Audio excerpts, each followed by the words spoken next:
Kalau kita ngomongin Mikel Arteta di Arsenal, ini tuh cerita tentang kemajuan yang luar biasa. Tapi di saat yang sama juga tentang patah hati yang nyaris banget. Cerita yang, ya, penuh paradoks. Nah, kali ini yuk kita coba bedah warisannya yang cukup rumit ini. Oke, kita langsung aja ke intinya ya. Pertanyaan besarnya kan begini. Arteta ini sebetulnya seorang visioner yang berhasil membangun ulang raksasa yang tertidur, atau dia cuma spesialis nyaris juara? Inilah teka-teki yang bakal kita coba pecahkan bareng-bareng. Nah, disinilah paradoksnya kelihatan banget. Di satu sisi, coba lihat daftar pencapaiannya. Ada trofi, konsisten di papan atas, rekor poin yang gila-gilaan, tapi di sisi lain, ada kekosongan di lemari trofi yang paling penting, gelar Liga Inggris dan Liga Champions. Supaya kita benar-benar paham ceritanya, kita harus flashback dulu nih ke awal-awal kedatangannya. Waktu itu, Arteta tidak cuma mewarisi sebuah tim, dia mewarisi sesuatu yang dia sebut sebagai kekacauan. Ini sih brilian banget. Di pertemuan pertamanya dengan tim, Arteta nggak ngomongin taktik-taktik rumit. Dia justru pakai analogi sederhana, ruangan yang berantakan, untuk menggambarkan kondisi Arsenal saat itu. Dia langsung menantang mereka, kalian mau saya bantu beresin nggak? Dan dia beneran beres-beres loh. Pertama, dia mendiagnosis masalahnya dengan metafora yang semua orang bisa ngerti. Kedua, dia berani ambil keputusan besar, merombak skuad, lepasin nama-nama bekan buat bangun fondasi baru. Dan yang ketiga, dia percaya penuh sama generasi baru, pemain-pemain muda yang sekarang jadi tulang punggung tim. Tentu aja, kita nggak bisa ngomongin Arteta tanpa ngomongin mentornya, sang maestro dari Manchester City, Pep Guardiola. Ini nih, salah satu cerita sampingan paling seru di Premier League. Sekedar pengingat ya, sebelum balik ke Arsenal, Arteta itu 3 tahun jadi tangan kanannya Guardiola. Dia belajar langsung dari yang terbaik, menyerap filosofi yang mendominasi sepak bola Eropa. Dan lihat deh, gimana dinamika mereka berubah drastis.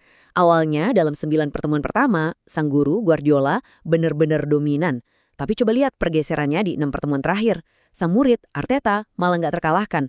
Dia belajar, dia beradaptasi, dan sekarang dia bisa ngimbangin mentornya. Dan ini bukan cuma soal menang atau kalah loh, poin utamanya adalah gimana cara dia bersaing.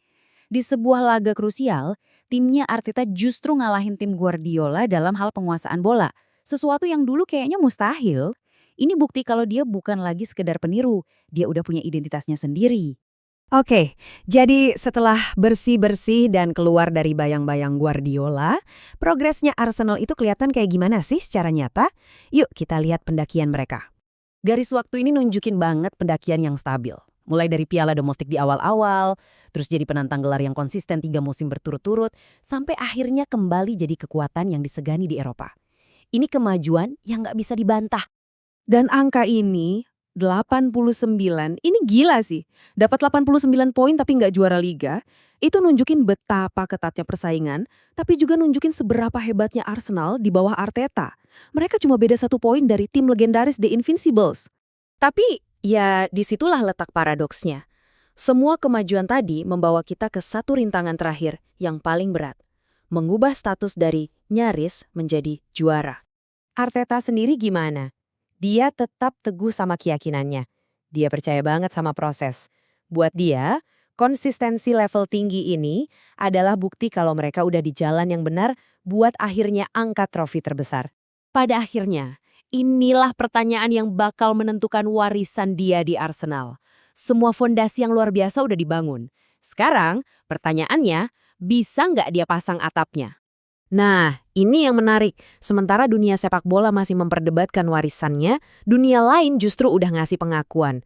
Filosofi kepemimpinan Arteta sekarang jadi sorotan di berbagai bidang lain di luar olahraga. Coba lihat ini, dia diundang sebagai salah satu pembicara utama di sebuah konferensi kepemimpinan global. Ini bukan acara olahraga loh, ini panggung buat para pemikir hemat dari berbagai industri. Artinya, metode Arteta dianggap relevan jauh di luar lapangan hijau. Dan lihat deh siapa aja yang ada di panggung bareng dia. Dari pelatih legendaris NBA Steve Kerr, pelatih kebugaran para selebriti dunia, sampai pendiri organisasi kemanusiaan. Ini menempatkan cara berpikir Arteta dalam konteks yang jauh lebih luas dari sekedar sepak bola. Kutipan ini nunjukin kalau pengakuan ini bukan cuma dari luar. Arteta sendiri juga aktif mencari ilmu dan sangat berkomitmen sama prinsip-prinsip kepemimpinan. Dia ini seorang pembelajar sejati. Jadi kita kembali ke pertanyaan awal, tapi sekarang dengan sudut pandang yang baru. Apa benar kesuksesan Arteta harus diukur dari trofi yang belum dia menangkan?